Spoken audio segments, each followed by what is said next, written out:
Assalamualaikum teman-teman. Seperti biasa sebelum mulai Mimin mendoakan semoga teman-teman semua selalu dalam keadaan sehat walafiat. Oke, kali ini kita akan melanjutkan Martial Master versi novel bagian 500. Bagi yang baru bergabung, selamat bergabung. Dan bagi yang belum subscribe, subscribe dulu lah agar Mimin tambah semangat lagi nih bikin videonya.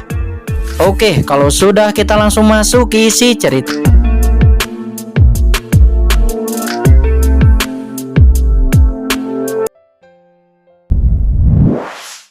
Perasaan itu datang dari hati mereka.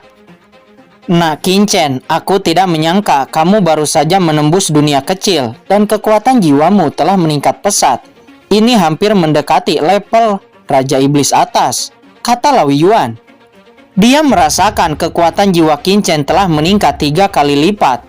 Ini segera mengejutkan Lao Yuan. Faktanya semua ini terjadi karena teknik terlarang jiwa surgawi.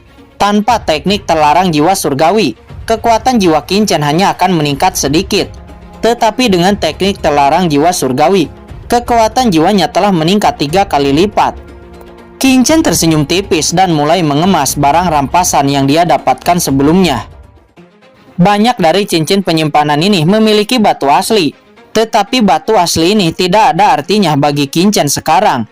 Dan bahkan beberapa senjata tingkat kaisar dan buku rahasia tidak dapat membuat hati Qingchen puas. Satu-satunya hal yang diharapkan oleh Qingchen saat ini adalah hal-hal yang misterius. Sayang sekali Qingchen mencari di beberapa cincin penyimpanan, akan tetapi tidak menemukan sesuatu yang istimewa. Tepat ketika itu, Qingchen tiba-tiba menemukan sepotong bambu kuno di dalam penyimpanan Susantian. Apa? Mata Qingchen berbinar dan dia berkata dalam hatinya, tidak mungkin. Dia mengambil potongan bambu yang tersisa dengan penuh harap. Energi mentalnya meresap ke dalamnya dan matanya tiba-tiba menyala. Ini benar-benar sepotong slip bambu sisa-sisa kuno. Dan slip sisa bambu ini dengan jelas mencatat akhir dari formasi pembunuh langit dan bumi. Qingchen tidak bisa menahan tawa dengan penuh semangat. Meskipun dia telah belajar tentang formasi pembunuh langit dan bumi dari yang ditampilkan Susantian, namun yang ditampilkan Susantian itu hanyalah dangkal. Jelas apabila Qingchen yang menampilkannya dengan proses yang sempurna, itu mungkin akan jauh lebih menakutkan. Karena formasi ini jelas merupakan susunan formasi besar yang melampaui tingkat 9. Waktunya hampir habis. Jika saya tidak keluar, saya khawatir tujuan istana berkabut akan tercapai, kata Qingchen. Setelah menyelesaikan semua hal ini, Qingchen kemudian keluar dari cakram Gyeokyeon-kun dan tiba-tiba muncul di ruang batu. Namun pada saat ini ruang batu itu bergetar hebat. Ternyata seseorang sedang menyerang ruang batu dari luar. Qingchen mengerutkan kening. Di luar ruangan batu, 2 orang sedang menyerang ruang batu. Kedua pria ini bernama Peng Ying dan Tuo Yan. Sesaat kemudian, duar, pintu ke ruang batu akhirnya terbuka. Dan sesosok keluar dari sana, itu adalah Qingchen. Hah, siapa kamu? Kata kedua orang itu. Qingchen melirik mereka berdua dan menemukan bahwa Qingchen tidak mengenal mereka berdua. Mata Qingchen berkedip dan dia akan pergi dari sini. Namun Qingchen dihalangi oleh pria bernama Peng Ying.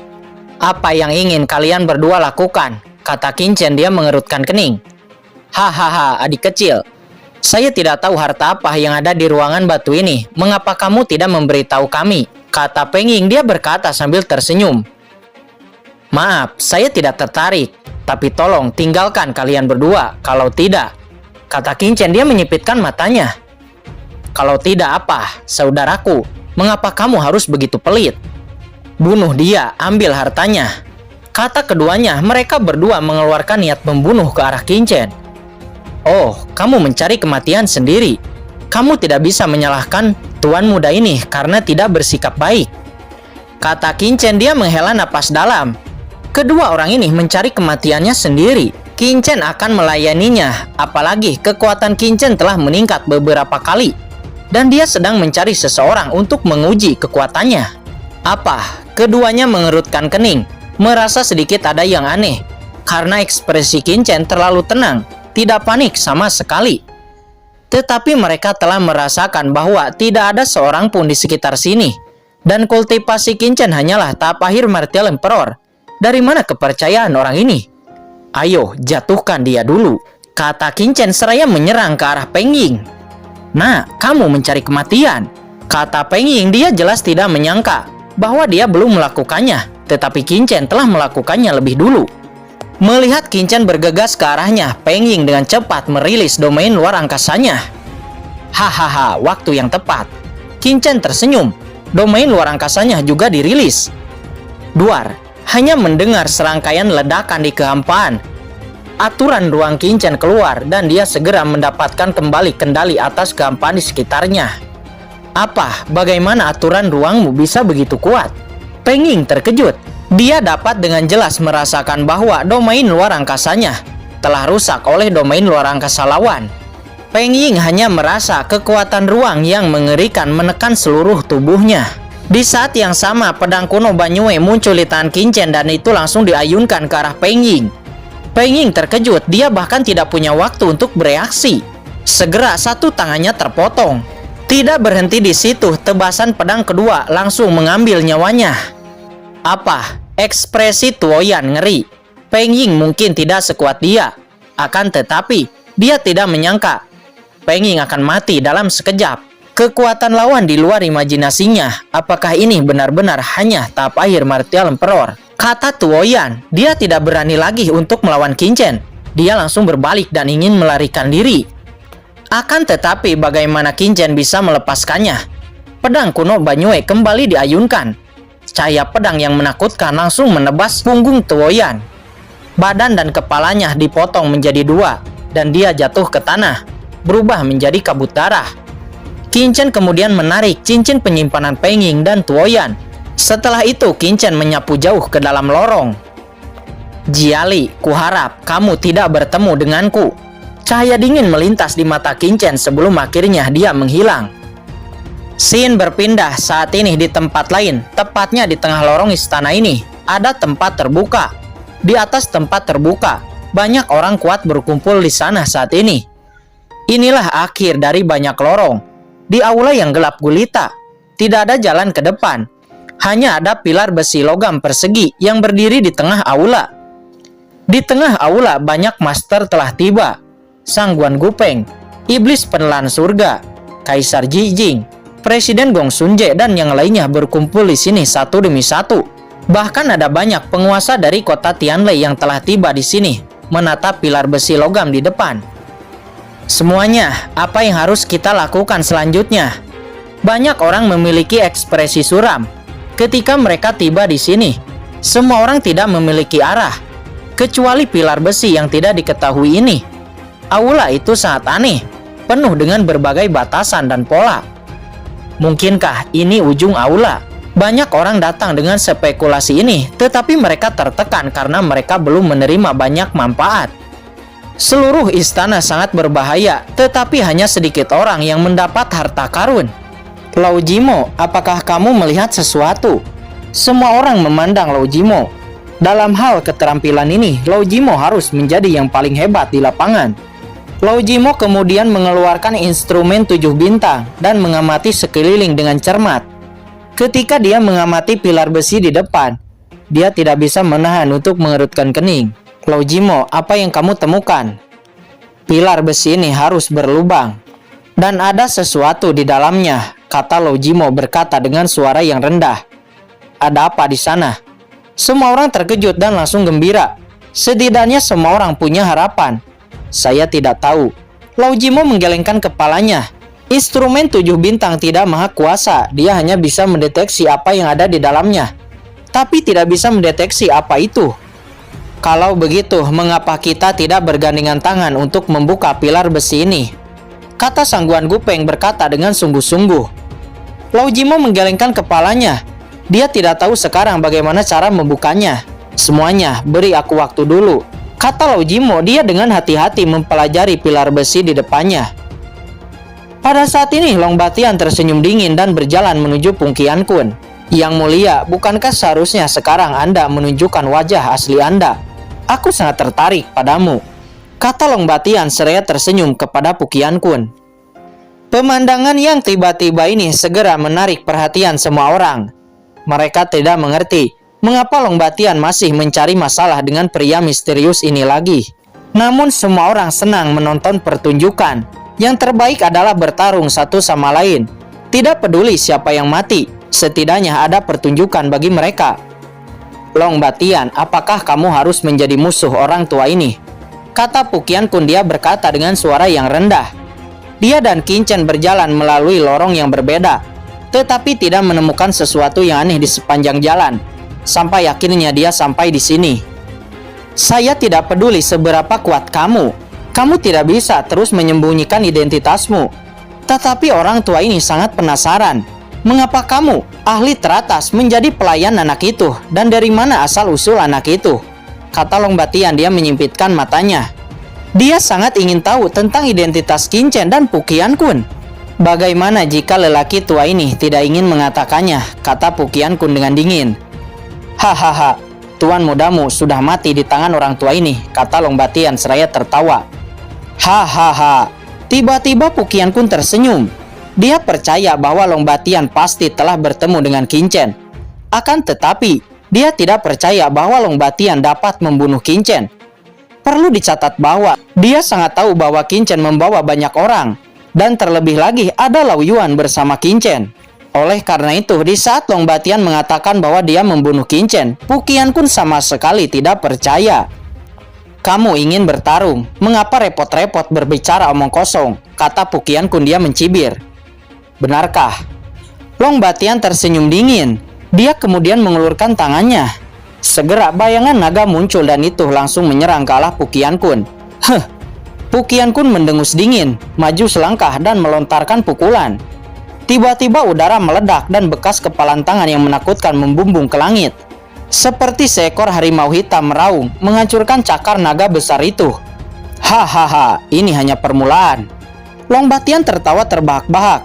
Dia kemudian melambaikan tangannya lagi. Bayangan seekor naga besar yang nyata kembali bergegas menuju arah Pukian Kun.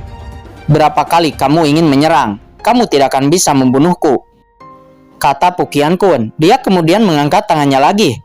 Lalu bayangan naga itu langsung hancur di bawah telapak tangannya. Dia tidak ingin mengeluarkan terlalu banyak kekuatan. Tetapi dalam menghadapi tembakan Long Batian, dia harus melakukan yang terbaik. Setelah itu segera keduanya bertarung bersama dalam sekejap. Ketua, kata Rao Yuangin, dia menatap Gong Xunje. Gong Xunje menggelengkan kepalanya. Untuk menolong Pukian Kun, dia harus menyinggung leluhur keluarga Long. Ini bukanlah sesuatu yang dapat dia singgung. Terlebih lagi, dia tidak tahu apakah Qin Chen sekarang masih hidup atau mati. Saat ini formasi naga langit dirilis oleh Long Batian.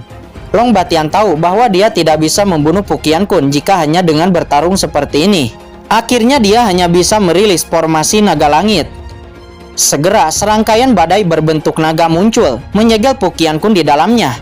Dan badai berbentuk naga ini semakin banyak, lapis demi lapis mengelilingi Pukian Kun di dalamnya. Ketua, kata Rao Yuangin, dia menatap Gong Xunje lagi. Gong Xunje mengerutkan kening, maju selangkah dan kemudian berkata, Saudara Long, tempat ini sangat berbahaya. Hidup dan mati tidak jelas. Sekarang semua orang berada di perahu yang sama. Lebih baik bekerja sama dan berdamai. Tolong berikan wajah kepada orang tua ini untuk menyelamatkan pria itu. Gong Xunje memberanikan diri untuk berkata, lagi pula Qin Chen sangat baik kepada Sky Scanner-nya. Dan dia tidak bisa mengabaikannya begitu saja. Apa yang membuatmu layak untuk membiarkanku memberimu wajah? Pergi, kata Long Batian, dia langsung mencibir. Kamu. Gong Xunje sangat kesal. Status Long Batian memang tinggi, tetapi dia juga adalah presiden klub Tianxun atau yang biasa kita sebut Sky Scanner. Oleh karena itu meledak. Mata Gong Xunje dingin dan dia akan mengambil tindakan. Namun di saat Gong Xunje akan bergerak, tiba-tiba sesosok melintas dan langsung berhenti di depan Gong Xunje. Ternyata itu adalah presiden klub fighting Wu Yong. Hehehe, leluhur keluarga Long sedang melakukan sesuatu. Mengapa kita dari kota Tianlei harus ikut campur tangan? Kata presiden Wu Yong seraya menyipitkan matanya. Wu Yong, menyingkir, biarkan aku pergi, kata Gong Xunje. Gong Xunje, apakah kamu ingin menyeret kota Tianlei kita ke dalam masalah? Kata Wuyong. Gong Xunje mengabaikan Wuyong sama sekali dan dia mengguncang sosoknya. Pergi. Oh, Wuyong menghela napas dalam. Kakak Gongsun, kenapa kamu begitu keras kepala? Demi kota Tianlei, orang tua ini hanya bisa menghentikanmu. Kata Wuyong, dia langsung melesat dan menghalangi Gong Xunje. Tidak memberi Gong Xunje kesempatan untuk bergerak. Ledakan. Akan tetapi pada saat ini ledakan tiba-tiba terdengar. Dan formasi naga langit yang dibentuk oleh Long Batian terkoyak. Lalu Pukian Kun keluar dari sana. Apa? Dia menghancurkan formasi naga langitku. Kata Long Batian, dia kaget melihat Pukian Kun acuh tak acuh dan dia tidak terlalu malu. Namun saat Pukian Kun baru saja keluar dari formasi naga langit, kekosongan di belakang Pukian Kun tiba-tiba menjadi kabur, terkekeh, dan cahaya gelap keluar darinya, menembus bagian belakang hati Pukian Kun. Sesosok muncul, itu adalah Jiali dari bulan gelap. Dia menyelinap untuk menyerang Pukian Kun. Pukian Kun mendengus marah. Pada saat kritis, kekuatan aneh keluar dari tubuhnya. Dan sosoknya tiba-tiba menghilang, menghindari pukulan maut Jiali. Itu adalah teknik terlarang dari Bloodline Holy Land. Apakah orang ini adalah master dari Bloodline Holy Land? Mata semua orang di lapangan menjadi bermartabat. Dan Qiu Puchun dari Bloodline Holy Land meledak dengan mata yang mengerikan. Dia menatap Pukian Kun. Ini adalah teknik terlarang dari tanah suci garis keturunannya. Dia tidak tahu apa-apa lagi. Siapa orang ini? Dan mengapa dia bisa menampilkan garis keturunan yang dilarang di Bloodline Holy Land? Kata Qiu Puchun, dia merasa seperti lautan badai menggulung di dalam hatinya. Dan matanya memancarkan cahaya dingin. Perlu dicatat bahwa pembebasan terlarang adalah salah satu teknik terlarang teratas di tanah suci garis keturunan. Tuan biasa tidak dapat menampilkan teknik ini. Hanya orang-orang golongan atas saja yang bisa menampilkannya. Dia yakin pria berbaju hitam di depannya ini memiliki level tinggi di Bloodline Holy Land. Tetapi jika itu adalah level tinggi di tanah suci darah atau Bloodline Holy Land, apakah dia tidak akan mengetahuinya? Qiu Puchun adalah sesepuh tersembunyi dari tanah suci darah. Murid Pukian Kun, presiden tanah suci darah, memiliki status yang sangat tinggi di tanah suci darah. Jika orang di depannya adalah orang tingkat tinggi di tanah suci darah, mengapa dia harus menyembunyikan identitasnya dan mengikuti seorang bocah? Dan juga mengapa dia tidak menyapa dirinya sendiri? Segala macam keraguan menyebabkan hati Qiu Puchun melihat gelombang-gelombang. Menatap Pukian Kun meledak menjadi dingin. Dia merasa telah menemukan rahasia yang sangat mengejutkan. Hilangnya tuannya saat itu sangat aneh. Dia selalu curiga ada konspirasi. Sekarang orang di depannya telah menguasai teknik terlarang dari tanah suci darah. Bisakah dikatakan bahwa tanah suci darahnya benar-benar mengalami konspirasi? Qiu Puchun menarik napas dalam-dalam. Hilangnya gurunya selalu menjadi rasa sakit di hatinya. Sekarang dia memiliki petunjuk bagaimana dia bisa tetap tenang. Hari ini aku harus menemukan kebenaran tentang tahun itu. Mungkin orang ini memiliki beberapa rahasia khusus. Kata Qiu Puchun, dia berkata kepada dirinya sendiri lalu mengambil keputusan. Hilangnya Pukian Kun secara misterius tahun itu mengubah Bloodline Holy Land menjadi berantakan. Seluruh Bloodline Holy Land terbagi menjadi beberapa gelombang, saling bersinggungan dan diam-diam saling bertarung. Agar tidak terlibat dalam pertempuran itu, Qiu Puchun langsung menyingkirkan kualifikasi untuk mewarisi Presiden Bloodline Holy Land. Dia akhirnya hanya bisa mengasingkan diri dan menjadi sesepuh terpencil. Teknik rahasia tanah suci darah. San Guan Gupeng menatap Pukian Kun dengan serius. Matanya tiba-tiba menjadi dingin. Dan dia kemudian bergumam, apakah dia orang itu? Salah. Segera Sang Guan Gupeng menggelengkan kepalanya. Dengan luka orang itu, bahkan jika dia diselamatkan, tidak mungkin pulih. Terlebih lagi, jika orang itu diselamatkan oleh Kekaisaran Xuan Yuan, bagaimana dia bisa menjadi pelayan dari seorang pemuda? Tapi, jika itu bukan orang itu, lalu siapa orang ini?